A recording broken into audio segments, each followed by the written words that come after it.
President Trump is trying to reverse 4 disastrous years of Bidenomics. Remember that? And the first thing he's doing is putting America first. This country has been ripped off from every nation in the world, every company outside in the world. We've been ripped off at levels never seen before. And all we're going to do is get it back. We're going to get a lot of it back. We're not going to let people take advantage of us anymore. What I have to do is build a strong country. What we're doing is we're building a tremendous foundation for the future, tremendous foundation. Critics say President Trump's tariff threats will drive up inflation. But Treasury Secretary Scott Bessent says there's nothing to worry about. The economic program is a whole-of-government, holistic program, and I think that if we could get a one-time price adjustment across a continuum, I'm not worried about inflation. All right, then, let's get into it. Joe, are you tariff man, like President Trump seems to be? How do you feel about it? I feel that tariffs are great as a negotiation ploy, Steve.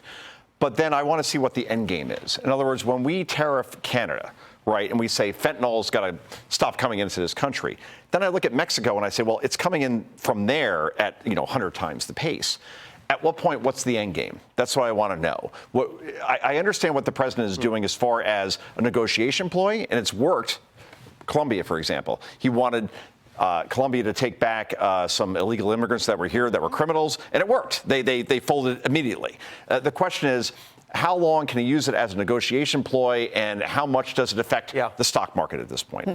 Another thing, Molly, I've heard people make the argument that as well as the tactical leverage in terms of the tariff, there's a bigger philosophical point here, which is that tariffs help rebalance the economy away. The people who lose out are kind of Wall Street and finance. The people who gain are workers. And so it's rebalancing the economy towards workers. And that's what President Trump has said he's trying to do, to bring the wealth back to America. He's laid it out there that this is the goal, but it is creating a lot of confusion and creating confusion around the globe in multiple industries. You know, you could aluminum, milk, wood, like it just goes on where the confusion is. But there maybe we'll get some clarity on April 2nd when the reciprocal tariff effort is supposed to take shape on that day. He keeps pointing to that date. So maybe by then we'll have a little bit of more of a shakeout and allow all of these industries to plan a little bit. I think it's also good that, he's being very direct and transparent and saying, this is a big change and there's going to be a period of adjustment. We'll have to see.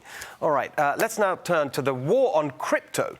The president is also looking to create a national stockpile of digital assets, and he's embracing the unconventional currency by hosting on Friday the first ever crypto summit. Now, while many Americans are still wary of investing in digital assets, crypto czar David Sachs, he says it's time to embrace it. Bitcoin has proven over time to be a very good investment. It's proven to be very secure. Bitcoin has now been around for over 15 years. The price has gone up from basically zero to roughly $90,000 per coin. And we think this stuff is scarce. It's like digital gold, and we want to keep it in a digital Fort Knox. Now, what we're talking about is Bitcoin that's already on the federal balance sheet. So the federal government, as a result of civil and criminal seizures and forfeitures, had accumulated roughly 400,000 Bitcoin over the past decade. All right, Taylor, well, we did a bit of a straw poll here, and we've appointed you. We've appointed you our crypto czar. Let's do it. Tell us what's going on here. Well, look, we both know, we born and raised in California, grew up in neighborhoods with David Sachs. He's one of the smartest people in the room. I would never bet against him or Elon Musk, I might add. But David Sachs is a very good point. There is a Bitcoin reserve, which is, again, without having that long-term strategy, David Sachs says that we've lost about 17 trillion. Could it be because we sold Bitcoin willy-nilly without having a long-term planning strategy of you hold on to this and then you sell it later? It's like buy and hold in economics.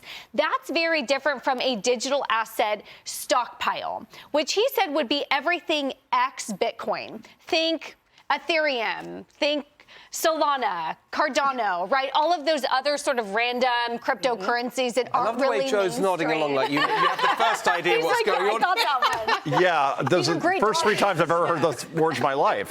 And that's more of like you could buy and sell, and that's more of a nimble asset, whereas he's thinking about Bitcoin as this sort of long-term strategy play. So I actually like that there is a separation between those two, because I think Bitcoin is one that people know of and they can sort of wrap their heads around. I'm more like a dog who's trying to understand what the owner's saying. Like, well, what? Trust me, a lot of people watching right now still don't have any idea what Bitcoin is and why it's valuable. So can you explain that? I'm sorry to take your segment. I have a good idea on Ethereum. This is how it was explained to me. Think of when you go and you sell your house and you have a record of who owns the title on that house. Right. Eventually, we can get to a place where if it's on the Ethereum blockchain, I'll have a seamless record of every title holder on that house. Or if I'm GE and I'm selling in aerospace and I want to track in the supply chain how the engine got from A to B to C to D. If you do it on the Ethereum blockchain, I'll have a seamless accounting transaction of all the supply chain transactions. So you don't need someone like a title insurance guy to show up at your closing to verify that you own the title. So it's worth something then. That makes sense. Is it worth something then? That's what I hear. Again, though, David I'm just trying to understand. Okay, we're going to do a little exam, and next up, you're going to tell us what you explain what the blockchain is. Molly, Yeah, done. Well, no, I was just going to say that the way this is being sold by the executive order is that it's to resolve the current disjointed handling of cryptocurrencies, kind of to pull things together, get it organized, that right now there's no clear policy that exists for managing the assets, so get it organized. Well, I just got to wrap it up by saying it is very encouraging that we have literally the best people in the world working on this for the president. I agree. So that's got to be a positive. Yeah. All